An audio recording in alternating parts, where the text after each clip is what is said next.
ఇక మీ నియోజకవర్గాన్ని విషయం వచ్చేద్దాం సార్. ఎందుకంటే ముఖ్యంగా చూసుకుంటే ఆముదాల వలసలో మామ అల్లుల మధ్య వారు ఒక రేంజ్లో ఉంది. అసలు ఎలా అంటే నువ్వా నేనన్న స్థాయి దాకా ఉంది. అలాగే ఒకసారి మీ చేతిలో ఆయన ఓడిపోయారు, ఆయన చేతిలో మీరు ఓడిపోయారు. ఏంటి ఇప్పుడు మీ ఇద్దరి మధ్య ఫైట్ ఎలా ఉండబోతుంది? ఎందుకంటే ఇప్పుడు ఆయన ఆల్రెడీ స్పీకర్గా ఉన్నారు కాబట్టి. సరే, ఇప్పుడు మీరు ఈసారి టీడీపీ గ్యారంటీ గెలుస్తుంది, ఇక్కడ మామను గురించి అల్లుడిగా నేను సవాల్ చేస్తానని చెప్పేసి మీరు కూడా సభలలో వాటిల్లో మాట్లాడుతూ ఉన్నారు. ఏంటి మీ కాన్ఫిడెన్స్ ఏంటి? నాకు కాన్ఫిడెన్స్ అసలు సీతారాం నాకు పోటీ అభ్యర్థి కానే కాడు. మరి లాస్ట్ టైం 2019లో ఓడిపోయారు. మరి ఓడిపోయాను. అదే విధి విచిత్రం. నా నియోజకవర్గంలో కాలింగుల సామాజిక వర్గం కాస్త ఎక్కువ ఉంటారు. పార్లమెంట్ అభ్యర్థిగా వైసీపీ అభ్యర్థి కాలింగ సామాజిక వర్గం చెందడం, ఓకే, తెలుగుదేశం అభ్యర్థి వెలమ సామాజిక వర్గానికి చెందడం, నేను కాలింగ సామాజిక వర్గానికి చెందడం, అక్కడ ఆయా సామాజిక వర్గం ఓట్ల సంఖ్య ఎక్కువగా ఉండడం, చాలామంది ప్రజల్లో యువకులు కానీ విద్యావంతులు కానీ ఉద్యోగస్తులు కానీ రిటైర్డ్ ఉద్యోగస్తులు కానీ వీళ్ళందరూ కూడా అనేక మాధ్యమాల ద్వారా క్రాస్ ఓటింగ్ చెయ్యండి అని చెప్పి జనంలోకి తీసుకుని వెళ్ళడం. అంటే ఎమ్మెల్యేకి రవికుమార్కి వేయండి, ఎంపీగా కాలింగ అభ్యర్థికి వేయండి అని ప్రచారం చేయడం. అంటే ఈ సోషల్ మీడియా మాధ్యమాల ద్వారా కావచ్చు, మౌత్ టు మౌత్ కావచ్చు, వాళ్ళ సంఘాల ద్వారా కావచ్చు, కుల సంఘాల ద్వారా కావచ్చు, ఈ రకమైనటువంటి ఇది చేయడం వల్ల ఆ ప్రభావం వాళ్ళు చెప్పగలిచారు తప్ప, ప్రచారం చేయగలిచారు తప్ప ఓటర్ని తీసుకొని వెళ్ళి బూత్ దగ్గర ఓటేయించలేరుగా. బూత్లోకి వెళ్ళిన తర్వాత ఓటర్కి ఏది ఎంపీ ఓటు ఏది ఎమ్మెల్యే ఓటు అని తెలిసి ఓటేసే వాళ్ళు ఎంతమంది ఉన్నారు? ఈరోజు కూడా 100లో 10 మంది బూత్లోకి వెళ్ళిన తర్వాత ఒక ఓటు వేసి వెనక్కి వచ్చేస్తుంటాడు. రెండో ఓటు ఉందని కూడా అది తెలియదు. అక్కడ ఉన్న సిబ్బంది పిలిచి ఆయన ఇంకొక రెండో ఓటు ఉంది వెళ్ళి వెయ్యాలయ్యా అని చెప్పి అంటారు. అట్లాగే రాంగ్ క్రాస్ ఓటింగ్ అని ఎందుకన్నానంటే, ముందు అందరి మధ్యలో ఎమ్మెల్యే ఎంపీ ఎలక్షన్లు రెండు ఒకేసారి జరిగేటప్పుడు ఎప్పుడూ కూడా ఎంపీ ఓటు ముందిస్తారు, ఎమ్మెల్యే ఓటు తర్వాత ఇస్తారని సంగతి 100కి 70 మంది ఓటర్లకు తెలియదు. ఒకే పార్టీకి ఓటేయాలనుకునేవాడు వెళ్తాడు, ఆడి 2 ఓట్లు కాదు 20 ఓట్లు ఇచ్చినా ఒకే పార్టీకి వేసుకుని వస్తాడు. సైకిల్ అయితే సైకిల్, ఫ్యాన్ అయితే ఫ్యాను, లేకపోతే గ్లాస్ అయితే గ్లాస్. కానీ దానికి దీనికి వెయ్యాలనుకునేవాడు ఏ ఓటు ఏదని వాడికి తెలియాలిగా. ఆ ఎడ్యుకేషన్ ఉండదు. దానివల్ల ఏమవుతుంది, ఆ రోజు ఎంపీ ఎమ్మెల్యేలు రెండూ జరిగినా ముందు ఎమ్మెల్యే ఓటు అనుకొని వెళ్ళి ఎంపీకి ఓటేసేసారు. ఓకే. రెండో ఓటు ఎమ్మెల్యేకి వేస్తున్నాం అనుకొని ఎంపీకి వేస్తున్నాం అనుకుని అది ఎమ్మెల్యేకి వేశారు. అంటే దువ్వాడ శ్రీనివాస్కి వేసాం అనుకున్న ఓటు తమ్మినేని సీతారాంకి పడింది. కోన రవికుమార్కి వేసామన్న ఓటు కింజరాపు రామ్మోహన్ నాయుడు గారికి పడింది. నాకు పడవలసిన ఓటు నాకు పడలేదు, నేను కిందకి వెళ్ళిపోయా. సీతారాం గారికి పడకూడని ఓటు సీతారాంకి పడిపోయింది, ఆయన పైకి వెళ్ళాడు. అందుకనే మా ఇద్దరికి గ్యాప్ నీర్ అబౌట్ 14,000 అంతే. పెద్ద తేడా కూడా ఏం లేదు. 14,000 అంటే అసలు అంత రావడానికి లేదు. సీతారాం రాజకీయ చరిత్రలో ఏ రోజు కూడా 5,000 మించలేదు. గతంలో 5 సార్లు కూడా ఎప్పుడూ 5,000 ఓట్లు మించలా మెజార్టీలు. 14,000 ఎందుకు వస్తాయి సీతారాంకి? ఈవెన్ జగన్మోహన్ రెడ్డి గారి సర్వేలో ఆ పీకే టీంలో ఆ టీంలు ఈ టీంలు ఇచ్చిన దాంట్లో కూడా సీతారాం గెలుస్తాడని ఎక్కడ లేదు. బోనస్ ఇది గెలిచాడు గాలి. అంటే జనానికి కూడా ఒక అమాయకత్వంలో గాలిలో జగన్మోహన్ రెడ్డి ఒక్క ఛాన్స్ అనేటటువంటి ఒక నినాదం కొంత గాలిని వీచింది, కాదని చెప్పను. దానివల్ల నా మెజారిటీ తగ్గచ్చు, కానీ నేను ఓటమి పాలైపోయినంత పరిస్థితుల్లో ఆనాడు లేను. ఎందుకనంటే నేను 5 సంవత్సరాల కాలంలో 50 సంవత్సరాల్లో చేయలేని పనుల్ని 5 సంవత్సరాల్లో పూర్తి చేశాను. ఏమేం చేశారు? ప్రజలకు కావాల్సిన నా నియోజకవర్గం 180% వ్యవసాయం. అగ్రికల్చరల్ మొత్తం టోటల్ దాని మీద వ్యవసాయం దాని మీద ఆధారపడి బతకాల్సిందే జనాలందరూ కూడా. ఓకే. నేను ఇరిగేషన్ అంతా డెవలప్ చేశాను. కొత్త ఇరిగేషన్ ఒక 20,000 ఎకరాల ఆయకట్టుకు నీరు రావడానికి అనేక కార్యక్రమాలు చేశాను. అది నదుల అనుసంధానం, వంశధార నాగావళి నదుల అనుసంధానం కావచ్చు, అనుసంధానం ప్రాజెక్టు ద్వారా సుమారు ఒక 10,000 ఎకరాలు. అలానే పొందూరు మండలంలో 2 లిఫ్టులు పెట్టించి దాని ద్వారా ఒక 4-5 వేల ఎకరాలు. అలానే ఆల్రెడీ బూర్జి మండలంలో ఆ టైంలో నేనే శాంక్షన్ చేసి ఇది చేసి మళ్ళీ దానికి నీరు కూడా అందించాను, ఇంకో లిఫ్ట్ 1200 ఎకరాలకి. ఇట్లా కొత్త ఆయకట్టుకి ఒక 15,000 నుంచి 20,000 ఎకరాలకి నీళ్ళు ఇచ్చే కార్యక్రమాన్ని చేశా. ముంపు బారిన పడి పొందూరు మండలంలో రెల్లిగడ్డ అనేటటువంటి దీని నుంచి అది ఎప్పుడో అది ఒక ట్రిబ్యూటరీ, అదేం కెనాల్ కాదు. ఆ ట్రిబ్యూటరీని కంప్లీట్గా క్లోజ్ అయిపోవడం వలన వరద నీరంతా కూడా దాంట్లో 5 TMC వాటర్ ఆ ట్రిబ్యూటరీ నుంచి వెళ్తుంది, నాగావళి నదిలో కలుస్తుంది. దానికి వెళ్ళిపోవడానికి ఆ ఫ్రీనెస్ లేకపోవడం వలన అది వరదగా తయారయ్యి మా పొందూరు మండలంలో 6-7 వేల ఎకరాలు ప్రతి ఏటా అప్పటికి 5-6 సంవత్సరాల నుంచి పంట చేతికొచ్చేది కాదు.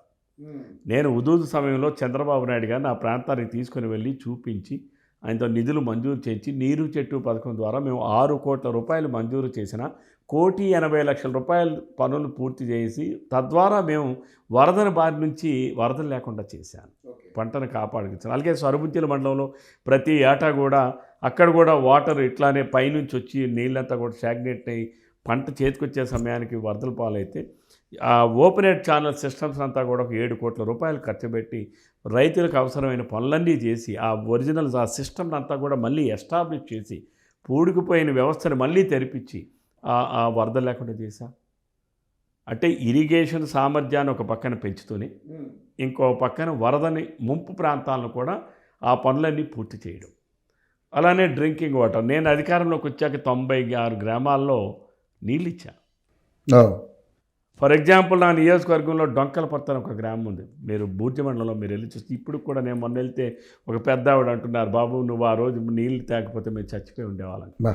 ఆ ఊర్లో ఒకటే బోరు ఉండేది, ఆ బోరు కూడా వచ్చని నీళ్ళు తాగడానికి పనికిరావు. కానీ వాళ్ళు నీళ్లు తెచ్చుకోవాలంటే నదిలోకి వెళ్ళి తేవాలంటే 2-3 కిలోమీటర్లు నడిచి వెళ్ళేవాళ్ళు పొలం గట్ల మీద తాగే నీళ్ళు తెచ్చుకోవాలంటే. నేను ఇవన్నీ చూసి నాకు వాళ్ళు కోరినప్పుడే నేను వంశధార నాగావళి నదిలో 2-3 కిలోమీటర్ల దూరంలో నాగావళి నదిలో అక్కడ వాళ్ళు సోర్స్ పెట్టి అక్కడి నుంచి పంపింగ్ పెట్టి డైరెక్ట్ పంపింగ్ వాళ్ళకి నీళ్ళు ఇచ్చే అటువంటివి అనేక గ్రామాల్లో చేశాను, చాలా పెద్ద గ్రామాల్లో చేశాను, అనేక గ్రామాల్లో చేశాను. అంటే నేను ఎప్పుడో ప్రాజెక్టు డ్రింకింగ్ వాటర్ ప్రాజెక్టు తీసుకొచ్చేంత వరకు మీరు ఎంతవరకు ఆగండి అని చెప్పడం కాదు, ముందు తాత్కాలికంగానైనా వాడికి తాగడానికి నీళ్ళు అందించండి. ఓకే, దాహం వేసేవాడికి ఒరే బాబు ఉండు నేను మధ్యాహ్నం నీకు మినరల్ వాటర్ తెస్తా లేకపోతే ఈ వాటర్ తెస్తా అని ముందు వచ్చిన వాడికి నా దగ్గర ఉన్న నీళ్ళు అది తాగడానికి ముందు నీళ్ళు ఇవ్వాలి, సత్వరోపశమనం. ఓకే, ఇమీడియట్ రిలీఫ్ అనేది చేస్తే ఆ తర్వాత పర్మనెంట్ రిలీఫ్ అనేది చేస్తారు. కానీ మరి ఈ 4 ఏళ్లలో తమ్మినేని సీతారామ గారు చేసింది ఏం లేదు ఇక్కడ. ఏం చేశారు ఎమ్మెల్యేగా అసలు ఏం చేయలేదు ఆయన. ఈ 5 సంవత్సరాల్లో ఆయన తీసుకొచ్చినటువంటి ఒక రోడ్డు లేదు, ఆయన ఏ ఊరికి కూడా ఒక ఊరికి కొత్తగా నేను నీళ్ళు వేయించాననే పరిస్థితి లేదు. ట్యాప్లు వేస్తున్నారు. నేను ఆ రోజు 256 కోట్లు ఈ నియోజకవర్గానికి అటు నాగావళి ఇటు వంశధార నదుల నుంచి నీళ్లు తీసుకొచ్చి ప్రతి ఇంటికి ట్యాప్ కనెక్షన్ ఇచ్చి చేయడానికి 256 కోట్లు నేను మంజూరు చేయిస్తే వాటన్నిటినీ ప్రభుత్వం రద్దు చేసింది. రద్దు చేసిన తర్వాత 2 సంవత్సరాలు వాటికి అతిగతి లేదు. తర్వాత వాళ్ళు ఏం చేశారంటే నాగావళి నది నుంచి లేదు అక్కడికక్కడ సోర్స్ పెట్టి మేము ఇస్తామని చెప్పి ట్యాపులు వేస్తున్నారు. ట్యాపులు వేస్తే నీళ్ళు వస్తాయా, పైపులు వేస్తే నీళ్ళు వస్తాయా, ఊర్లో ట్యాంకులు నిర్మాణం చేయాలి. ట్యాంకులు నిర్మాణం చేస్తే నీళ్ళు వస్తాయా, ఆ ట్యాంకులకి పర్మనెంట్ వాటర్ సోర్స్ ఉండాలి. వాటర్ సోర్స్ లేకుండా ఇంటికి పైప్ లైన్ ఇస్తున్నామనంటే ఈ డమాబుచ్చులు, అందుకే సీతారాం నియోజకవర్గంలో అందరూ కూడా డమాబుచ్చులోడు అంటారు. ఎందుకంటే చెప్పింది జగన్మోహన్ రెడ్డి మించిపోతాడు, అన్నీ అబద్ధాలే. ఉదయం వెళ్తాడు ఓ పలకేస్తాడు, పలకల పిచ్చోడని కూడా అంటారు తమ్మినేని సీతారాం అని. ఓ పలకేస్తాడు ఏంటి, మీ ఊరికి డ్రింకింగ్ వాటర్ ఇంటింటికి కొలాయి. బుద్ధి ఉండాలి కదా. పైపులు వేస్తే నీళ్ళు వస్తాయా, ట్యాంకులు నిర్మించాలి. ట్యాంకులు నిర్మిస్తే నీళ్ళు వస్తాయా, శాశ్వతమైనటువంటి నీళ్ళు వచ్చే కార్యక్రమాన్ని చూపెట్టు. మీరు పక్కన మేము కోతవేటి దూరంలో ఉన్నాం, ఇటు 5 కిలోమీటర్లు అటు 5 కిలోమీటర్ల దూరంలో అటు వంశధార ఇటు నాగావళి జీవనదులు. ఎగ్జాక్ట్లీ. మినరల్ వాటర్, అసలు నదీ జలాల నీరు తాగితే ఆరోగ్యాలు బాగుంటాయి. అటువంటి నదీ జలాల్ని ఈరోజు పక్కన పెట్టి వాటర్ సోర్స్ చూపించకుండా కేవలం కమిషన్ల కోసం కక్కుర్తిపడి వీళ్ళు ట్యాపులు వేసుకుంటూ పోతే, నేను ఆ రోజు ఈ నియోజకవర్గంలో సిమెంట్ రోడ్లు ప్రతి గ్రామంలో పూర్తి చేశాను చెప్పడానికి నేను ధైర్యంగా చెప్తున్నాను. సీసీ రోడ్లు. ఎస్, ఆ రోజు మా బూర్జి మండలం, నా నియోజకవర్గంలో గల బూర్జి మండలం ఆంధ్రప్రదేశ్ రాష్ట్రంలో 2వ స్థానం. సిమెంట్ రోడ్లు వేసేటటువంటి దాంట్లో 2వ స్థానంలో ఉన్నాం. గ్రామానికి అవసరమైనటువంటి రూరల్ ఇన్ఫ్రాస్ట్రక్చర్ పూర్తి చేశాను. 90% పూర్తి చేశాను, 90%. ఇవి 5 సంవత్సరాల్లోనే చేశాను. అంటే మీ హయాంలో వేసిన రోడ్లు తప్పితే కొత్తగా ఏం లేవు. ఒక్క రోడ్డు చూపించమనండి. Open challenge. Open challenge. ఇంకా ఆ రోజు నేను శాంక్షన్ చేయగా మా వాళ్ళు చేయలేక విడిచిపెట్టిన పనులు, కోడ్ ఆఫ్ కాండక్ట్ రావడం విడిచిపెట్టిన పనులు నేను ఎన్నికలు అయిన తర్వాత వచ్చాక ఏదో 1 అవే నిధులతో, ఆ శాంక్షన్లతో 1 చేస్తారు. ఆ తర్వాత అసలు నిధులే లేవు. It's open challenge. నేను తమ్మినేని సీతారాంకి నేను ఒకటే ప్రశ్నిస్తున్నాను. నేను మంజూరు చేసిన డ్రింకింగ్ వాటర్ ప్రాజెక్ట్స్ 4 మండలాలకి నదీ జలాలను తీసుకొచ్చి ఇవ్వడానికి పెట్టిన ప్రాజెక్ట్ ఎందుకు రద్దు చేయించావు? ఆ రోజు నేను ప్రతి గ్రామానికి డబల్ రోడ్స్ అన్నీ కూడా నేనే వేయించాను. మా నియోజకవర్గంలో ఇప్పుడు పొందూరు మండలం మీరు వెళ్ళాలన్నా, భూజ్యం విలేజ్ వెళ్ళాలన్నా, లేకపోతే ఆమదావలస మండలంలో, ఈవెన్ తమ్మినేని సీతారాం గ్రామానికి కూడా డబల్ రోడ్ వేయించింది నేనే. అలాగే మా నారాయణపురాన్ని రీమోడరైజేషన్ ప్రాజెక్ట్ 141 కోట్లు మంజూరు చేస్తే కనీసం 20% పనులు కూడా పూర్తి చేయలేకపోయారు. ఆ కాంట్రాక్టుల్ని కమిషన్ల కోసం తెగ వేధించాం. అలాగే నాగావళి వంశధార అనుసంధానం నా టైంలో 63% పూర్తి చేస్తే మిగిలింది కూడా పూర్తి చేయలేదు. ఈరోజు అది పూర్తి అయి ఉంటే ఒక 10,000 ఎకరాలు అదనపు ఆయకట్టు వచ్చేది. ఏదైతే రెయిన్ ఫెడ్ వర్షాధార ప్రాంతం ఉందో దాని ద్వారా వచ్చేది. దాని మీద లిఫ్టులు కానీ పెట్టుకుంటే ఒక పంటకు నీరిచ్చే పరిస్థితి బూర్జి మండలంలో 4,000 ఎకరాలకు ఉండేది. అలాగే మా నారాయణపురం ప్రాజెక్టు కింద 2వ పంటకు కూడా నీరు వచ్చే పరిస్థితి ఉండేది. ఇక్కడ ఒక 60,000 ఎకరాలు ఉంది ఈ ప్రాజెక్టు కింద.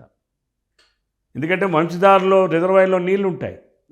ఆ నీళ్ళని రెగ్యులేట్ చేసుకోవడం ద్వారా 2వ పంటకు కూడా నీళ్ళు ఇవ్వచ్చు.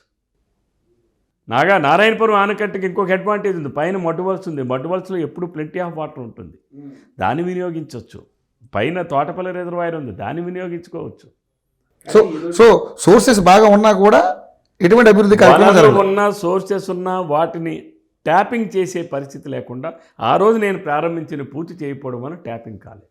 ఓకే, ఆయన ఏం చేశాడు? సో మీరు శాంక్షన్ చేశారు కాబట్టి ఒకవేళ ఆ కార్యక్రమాలు చేస్తే పేరు మీకే వస్తుందని ఉద్దేశం. 0, రోడ్డు కనెక్టివిటీ 0. ఆ రోజు నేను ఈ ఆమదాలవలస నియోజకవర్గంలో 200 జనాభా దాటినటువంటి గ్రామానికి కూడా, 200 మంది జనాభా ఉన్న గ్రామానికి కూడా road connectivity, tar road connectivity కానీ, సీసీ రోడ్డు కనెక్టివిటీ కానీ, స్టేట్ హైవే నుంచి వాళ్ళ విలేజ్కి కానీ, లేదా MDR మేజర్ డిస్ట్రిక్ట్ రోడ్ నుంచి వాళ్ళ విలేజ్కి కానీ, లేదా మండల హెడ్ క్వార్టర్స్ నుంచి ఆ విలేజ్కి కానీ పర్మనెంట్గా రోడ్లు నేను 46 కోట్ల రూపాయలు మంజూరు చేస్తే, పనులు ప్రారంభిస్తే అన్నీ ఒక 20-22% పనులు అప్పటికి పూర్తి అయితే, ఈ ప్రభుత్వం వచ్చిన తర్వాత వాళ్ళని 2 సంవత్సరాలు నిలుపుదల చేసి అవి AAB ఫండ్స్ అవి రద్దు చేయడానికి అవకాశం లేదు. కేంద్ర ప్రభుత్వం ఒకవేళ నువ్వు కానీ జగన్మోహన్ రెడ్డి రద్దు కానీ చేస్తే మాకు సంబంధం లేదు, మరి మీకు డబ్బులు రావని చెప్పినంటే 2 సంవత్సరాల తర్వాత ఆ పనుల్ని చేయమని వాళ్ళ కాంట్రాక్టులకు ఆదేశాలు ఇచ్చినా వాళ్ళకి సకాలంలో బిల్లు చెల్లించకపోవడం అని ఈ ప్రభుత్వం ఈ రోజు కూడా ఆ పనులన్నీ పూర్తి కాలేదు. ఆ రోజు నేను మంజూరు చేయించి నేను ప్రారంభించి జరుగుతున్న పనులే ఇప్పటికీ జరుగుతున్నాయి తప్ప కొత్తగా ఒక్క రోడ్డు వేయించామని చూపించమనండి. ఒక ఊరికి ఒక రోడ్డు, లేదా ఒక ఊరికి ఒక తాగడానికి నీళ్లు, లేదు ఈ వ్యవసాయానికి 1 ఎకరాకి నేను నీళ్ళు ఇచ్చానని చూపించమనండి. నేను పొందూరు మండలంలో 4,000 ఎకరాలకి 2 లిఫ్టులు మంజూరు చేయించి నబార్డులో పనులు జరుగుతూ ఉంటే ఎన్నికలు అయిపోయిన తర్వాత అది 1,000 ఎకరాలు పూర్తి చేయడానికి వాళ్ళకి 4 సంవత్సరాలు పట్టింది. ఇంకో 2వ ప్రాజెక్ట్ అయితే అక్కడే ఉంది.